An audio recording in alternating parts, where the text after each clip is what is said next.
नमस्कार मेरे प्रिय साथियों, आज आप लोग का फिर से शिक्षा विकल्प चैनल पर स्वागत है। जैसे जैसे बोर्ड एग्ज़ाम पास आ रहा है वैसे वैसे आप लोगों के पास टेंशन बढ़ता चला जा रहा है, तो उसी के निवारण के लिए हम इस वीडियो में लाए हैं वेरी मोस्ट इम्पॉर्टेंट क्वेश्चन जो बोर्ड एग्ज़ाम 2025 में पूछे जाने के 100% चांस है। आप लोग 100% हमसे प्रॉमिस करिए एक क्वेश्चन आप लोग बोर्ड एग्ज़ाम में जाने से पहले ज़रूर देख के जाएंगे, ज़रूर 2-4 बार प्रैक्टिस करके जाएंगे, तभी कुछ होने वाला है, नहीं तो आप लोग उसको छोड़ के चले आएंगे। तो हम आप लोगों को बता देना चाहते हैं आज का मेरा जो क्वेश्चन होने वाला है, इंपॉर्टेंट क्वेश्चन जो होने वाला है, वैद्युत द्विध्रुव के कारण निरक्षीय स्थिति में वैद्युत क्षेत्र की तीव्रता।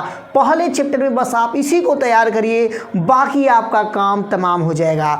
तो देखिए यहाँ पर देखिए मेरे साथियों, सबसे पहले यहाँ पर डायग्राम को हम लोग समझेंगे इसमें क्या कह रहा है, हमें किसका गणना करना है। तो सबसे पहले देखिए हमारे प्लस और माइनस क्यू आवेश है, प्लस क्यू आवेश है, दोनों के बीच में बिंदु O है जिसके माइनस क्यू से O के बीच की दूरी L है, प्लस क्यू से O के बीच की दूरी L है। यदि माइनस क्यू और प्लस क्यू के बीच की बात किया जाएगा दूरी तो 2L कह सकते हैं। यहाँ से R दूरी पे एक बिंदु P है जहाँ पर हमें वैद्युत क्षेत्र की तीव्रता का गणना करना है, जहां पर हमें वैद्युत क्षेत्र के तीव्रता का गणना करना है। ठीक यही प्रकार से हो गया। यहाँ देखिए इसमें भी उसी प्रकार से लिखा गया, करा है माइनस क्यू तथा प्लस क्यू आवेश दोनों एक दूसरे के 2L की दूरी पर रखे हैं, मतलब इसके बीच में जो दूरी है 2L है। उसके बाद करा है उनके बीच की दूरी, उनके बीच की बिंदु O है। ठीक देखो मध्य बिंदु O है, जहाँ से R दूरी पर बिंदु P है, जहाँ से R दूरी पर बिंदु P है वहाँ पर हमें वैद्युत क्षेत्र की तीव्रता गणना करना है। सिंपल सी बात है। तो यहाँ पर अच्छा एक दूरी मैं लिखा हूँ R² प्लस L²। ए कहाँ से आया, तो यहाँ से मतलब माइनस क्यू से प्लस P के बीच की जो दूरी होगा करड़ी में R² प्लस L² जो होता है पाइथागोरस प्रमेय होता है। पाइथागोरस जो प्रमेय कहता है कर्ण स्क्वायर बराबर होता है लंब स्क्वायर प्लस आधार स्क्वायर। मैथ वाले जानते होंगे आधार स्क्वायर होता है, तो यहीं से निकाल लेते हैं। यानी कर्ण का लंब का वैल्यू हम लोग मान लेंगे R मान लेंगे, आधार का वैल्यू L मान लेंगे, यहाँ प्लस हो गया, यहाँ पे स्क्वायर, यहाँ पे स्क्वायर, जब यहाँ भेजेंगे तो यहाँ पर कड़ी में चला जाता है। इसी प्रकार से यहाँ लिखा गया है। तो सबसे पहले हम लोग E1 बराबर निकालेंगे। क्या निकालेंगे, E1 बराबर, देखिए E1 बराबर होगा 1/4 पाई एप्सिलॉन, यहाँ पर K भी लिख सकते हैं, K का मतलब है परावैद्युतांक, तो यहाँ पर Q/R² होगा। ये वैद्युत क्षेत्र की तीव्रता का फार्मूला हो गया। अच्छा R² होगा। यहाँ थोड़ा आप लोग दूरी बताइए तो, लेकिन यहाँ से लेकर यहाँ तक की दूरी क्या है, R² प्लस L² है, तो भाई हमें भी वही लिखना पड़ेगा। यहाँ आप लिखेंगे R² प्लस L² और यहाँ पर कड़ी बना दिए और यहाँ पर स्क्वायर लिख दिए। यानी इस कड़ी का लिखने का कोई मतलब नहीं है, तो मैं यहाँ से गायब कर दूँ, स्क्वायर के साथ कड़ी को भी गायब हो जाएगा। ये आप लोग को दिखाने के लिए ऐसा जानबूझ के मैं बनाया था और आप लोग समझ भी गए होंगे। कड़ी इसका कहाँ गया, और भाई जब कड़ी कहाँ गया तो स्क्वायर कहाँ गया, मतलब स्क्वायर जो है कड़ी को लेकर भाग गया। यहाँ पर समीकरण नंबर हमारा 1 तैयार हो गया।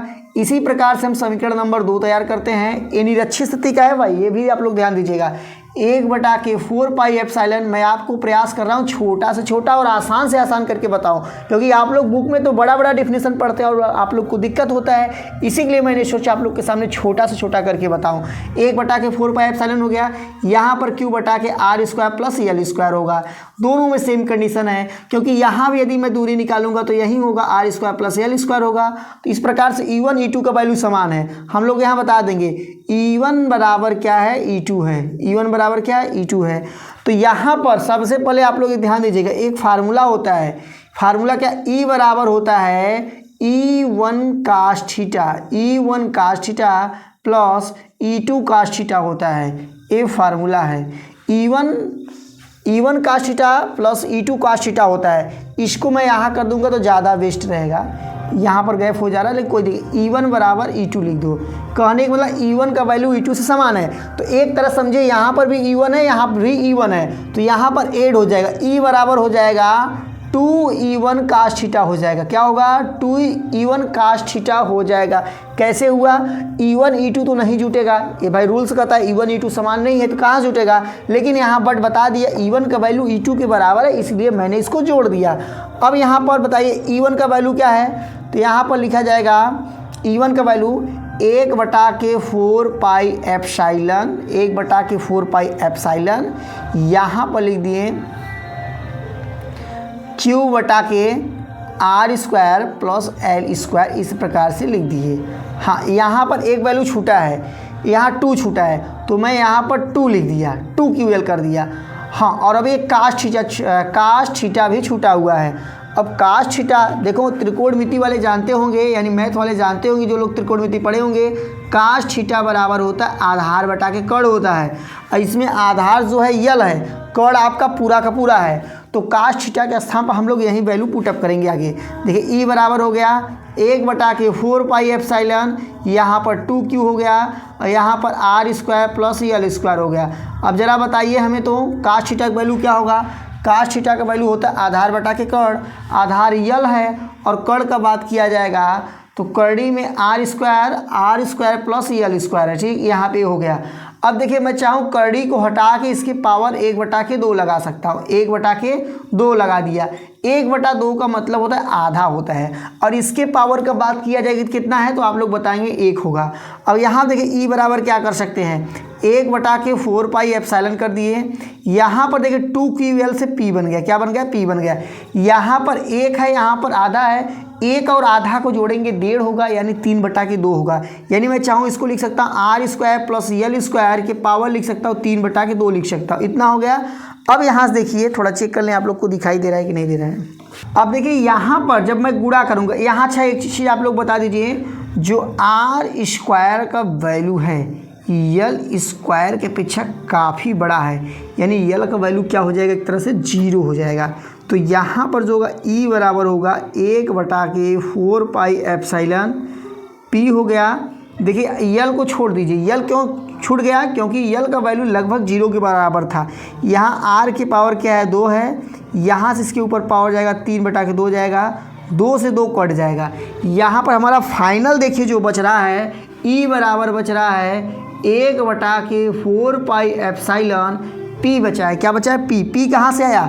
P देखिए कहाँ से, जब 2QL बराबर होता है, 2QL बराबर होता है, P होता है वैद्युत द्विध्रुव आघूर्ण को आप लोग समझे होंगे, P बराबर 2QL होता है। तो इसीलिए जो 2QL था उसके स्थान पर P लिख दिए हैं, और 2 से 2 कट गया, यहाँ फाइनल बचेगा P/R³ बचेगा। क्या बचेगा? R³। ये वाला क्यूब बचा था ना 3। इस प्रकार से निरक्षीय स्थिति में वैद्युत क्षेत्र की तीव्रता का फार्मूला यही है, E बराबर 1/4 पाई एप्सिलॉन P/R³ होता है। यदि आप लोगों को इसी प्रकार से कोई अन्य वीडियो चाह रहा होगा जो आप लोग को फिजिक्स में नहीं समझ में आ रहा होगा, उसको आप लोग जल्दी जल्दी कमेंट करिए, जल्दी जल्दी आप लोगों के सामने वीडियो को प्रोवाइड किया जाएगा। फिलहाल इस वीडियो में इतना ही, बहुत जल्द आपसे मिलते हैं अगले वीडियो में। तब तक के लिए जय हिंद, जय भारत।